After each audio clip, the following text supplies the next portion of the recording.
Hello, my name is Chris Murrow, and I thought I'd walk around and just examine some native plants I have in my yard here.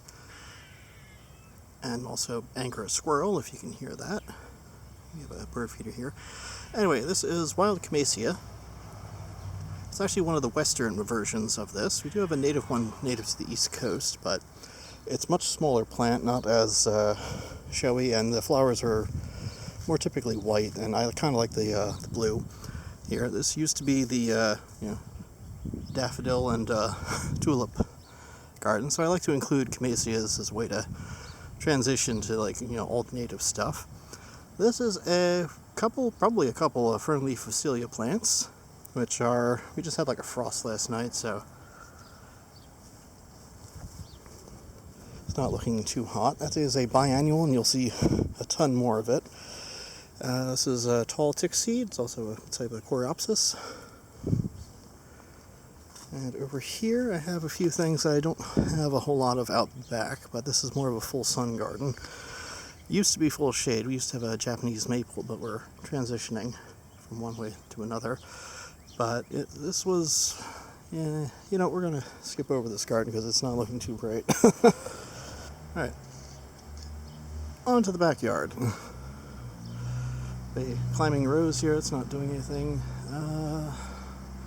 Eastern redbud.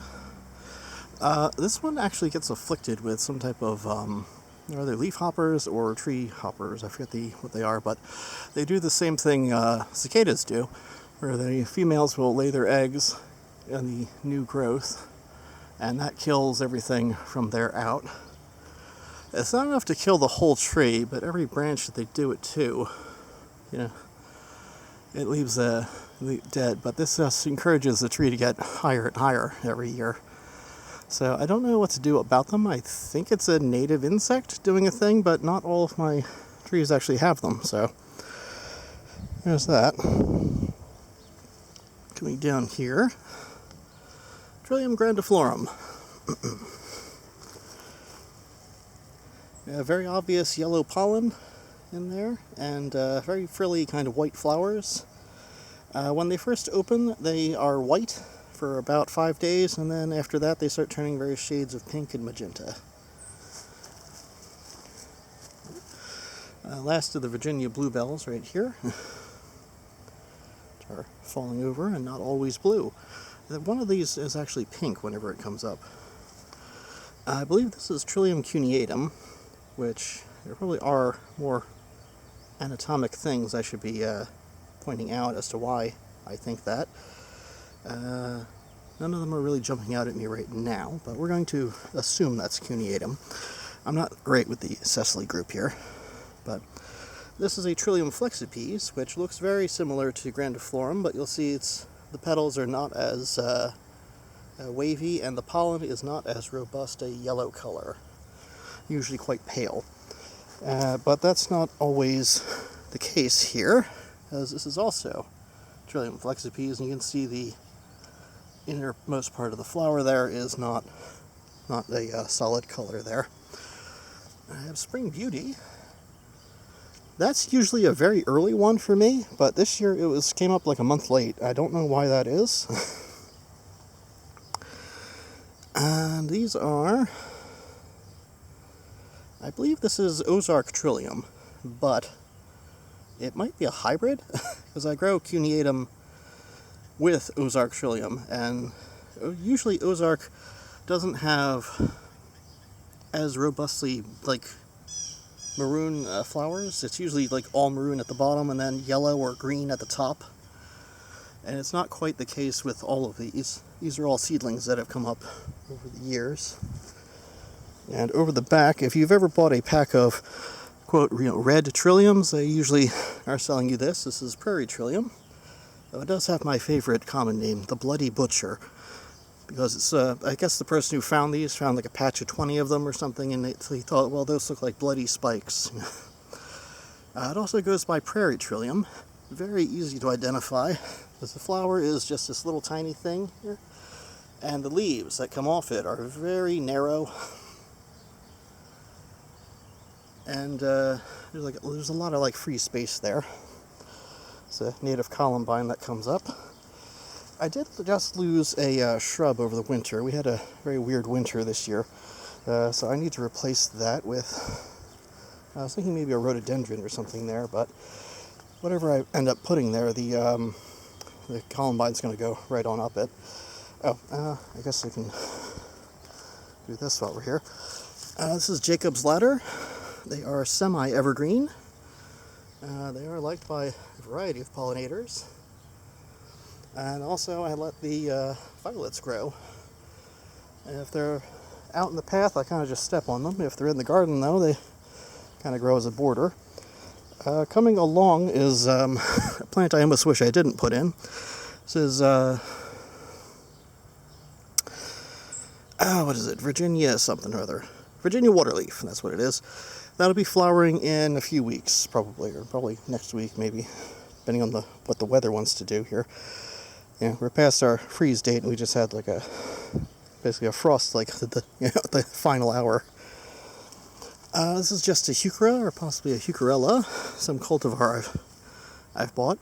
It's actually in a pot in here, and I usually don't water the thing. It just, I had one of these in a window box out front under the eave of our house, and it survived the winter without me watering it. So that's crazy. Here's more grandiflorum here.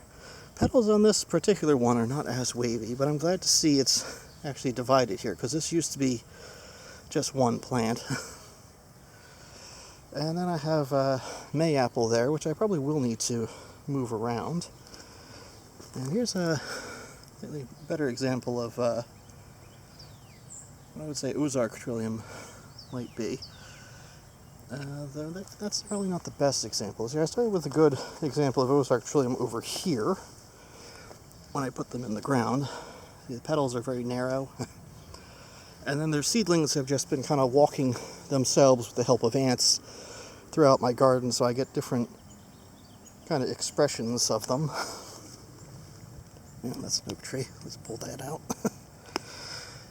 Yeah, so I have this very short one down here. This probably will get very tall, like this one here, but they're kind of just mixing and matching their genetics at this point. More fernleaf Facilia here. It's a wonderful little biannual. You need two genetically different matches, though, so if it's not spreading like a weed in your garden, try buying from two different nurseries. These ones, I don't know the name offhand, but they're very yellow, they're very fragrant too. They're by more Trillium flexipes. Cecily group ones, the ones with the flower directly against the leaves here. See the general structure of a Trillium, monofloral. They usually don't mix with pedicellate group ones, and even then within those groups they don't usually always mix. But I know Trillium flexipes and Trillium sultatum usually get around with their genetics a little freely. And I have a woolly pipevine, which I specifically went with because it doesn't spread, everywhere. At least not as violently. The roots kind of stay where you put them. But, there's another species, Aristolochis tama something or other, that will actually, everywhere the roots spread out, it'll send up new shoots, and I just, I don't want to deal with that. Wild geraniums starting to come in. This garden's a work in progress, and I say that generally because of two things. One, the perennial sunflower that kind of spread throughout, and two, we had an oak tree that used to be making this a full shade area, hence all the trilliums that are here. This is a darling one here. It's a Trillium erectum, which is what I'm going with here, just from how short that stem is and how just generally, narrow the petals are. I say narrow, but don't really have an example. But yeah, that one and Trillium sulcatum, they're really difficult to identify, especially if they're in the same garden together. I do have both, but I think sulcatum is more of a southern species for my area. Safe space I can put down here. Yeah, so this is a wild Camassia that's native here. Usually they are more robust plants. I probably do have a better example somewhere in the garden here. But this is all this one put out, and usually they have multiple flowers as they slowly divide. I'm just kind of trying different things here. This was a shade garden, but now it's turned into a kind of a full sun until certain trees come into bloom here. So here's more Trillium grandiflorum, probably my best example of them, and you can really see what I mean by turning various shades of pink and magenta. And this one's been here for probably the longest of them, and it's divided. 11 of these stalks are flowering, but down below here we have a few additional ones. I'm tempted one of these years to actually dig it up, which I would do either 1 month ago or while it's doing this flowering, and then you just dice it up that way. I have a small Trillium facillum. I probably should have shown that off probably last month. But these are notorious for keeping their petals on. They just kind of turn the little toothpicks there. Another Trillium grandiflorum. This is Dutchman's Britches, but it did not produce a flower at all. Also, I do have lots of, what is that, Virginia creeper. So I'm going to step in the garden here. Bird's foot violet, the bicolored form of it at least.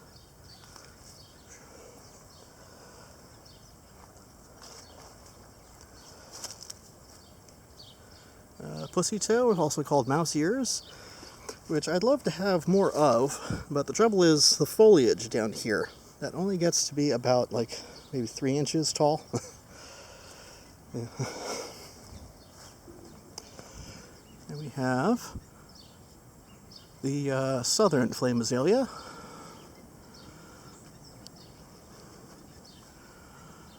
Which is very nice, not as fragrant as our other one here, which is by the air conditioner.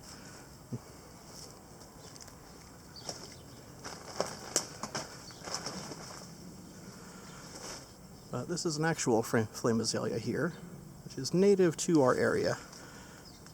And then down here you can see fernleaf Phacelia just kind of doing its thing, spreading and filling in among the hydrangeas and everything else I have.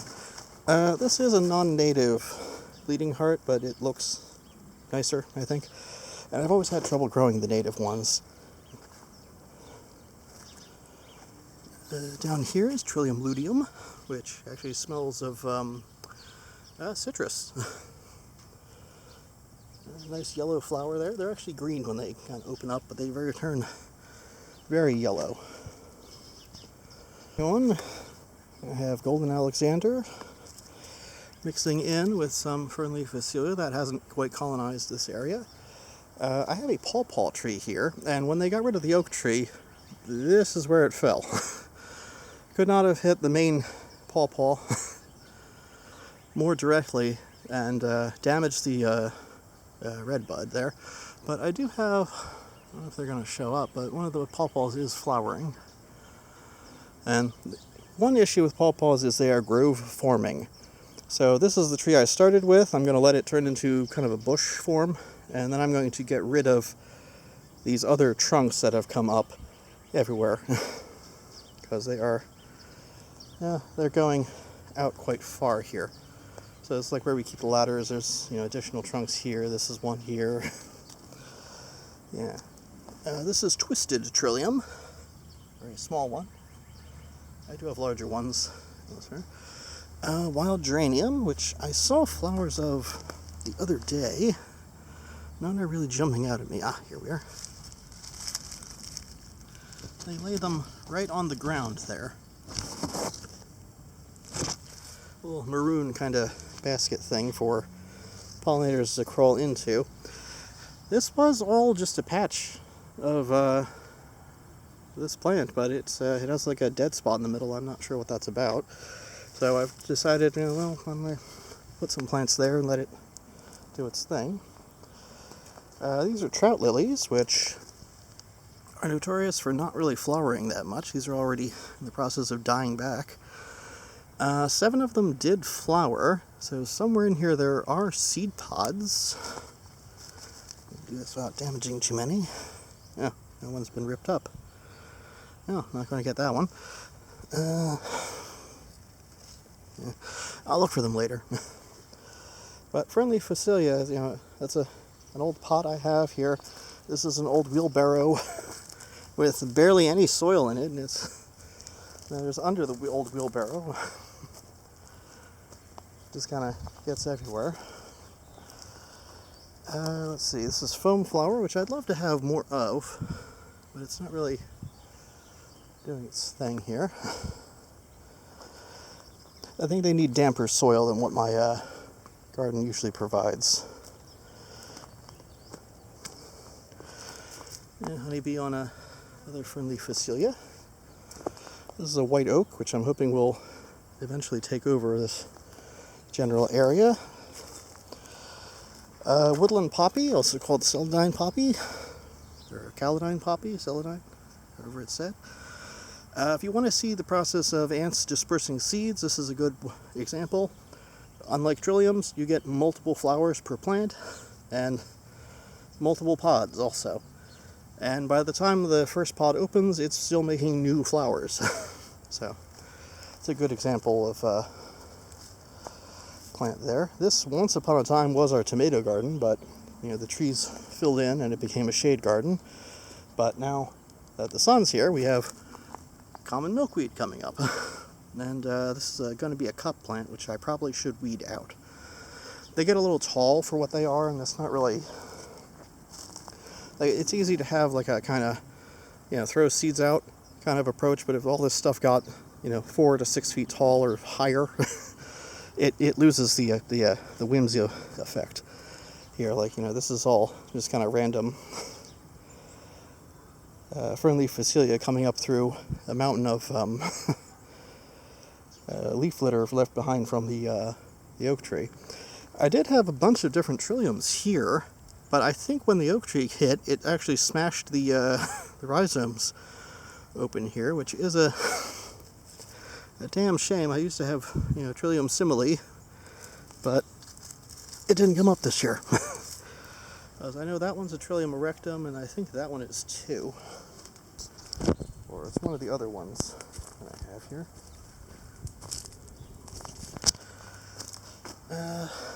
Let's see, Mortiarella, or a foam flower, which I need to actually get in the ground so it can spread. And this is an actual heuchera that was put in the ground last winter, and for whatever reason, when they're in the actual ground, they don't grow as robust and big until later in the year. Put them in a pot though, and they're more focused on doing their thing in the springtime.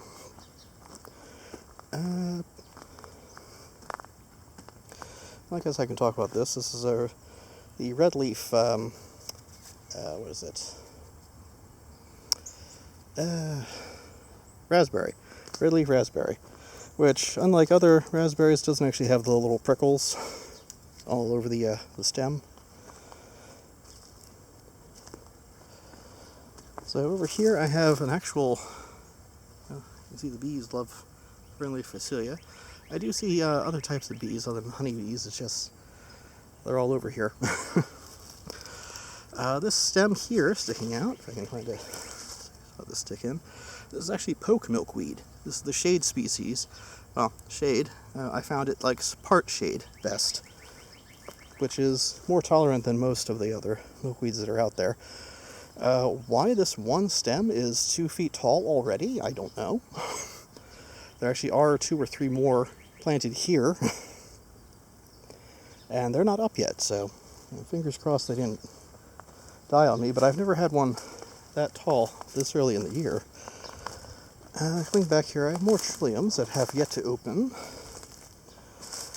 but also this one, which was one of the very first ones I had ants plant. I kind of staged a little photo shoot here on this rock, and over here we have an individual old enough to flower from that staging. They don't grow great here because this part of the yard's a little too dry for them, but when they do grow, I mean, we get And it just almost looks like a rocket, or a candle on fire. Coming around here, we see a bit of a garden disaster. The trouble with owning honeybees, you're not encouraged to mow that part of the yard or take care of it as much. But I guess I'll end with more twisted trillium, which are right down here. You get a better idea of what those are meant to look like. This one's missing a petal. Anyway, thank you for watching.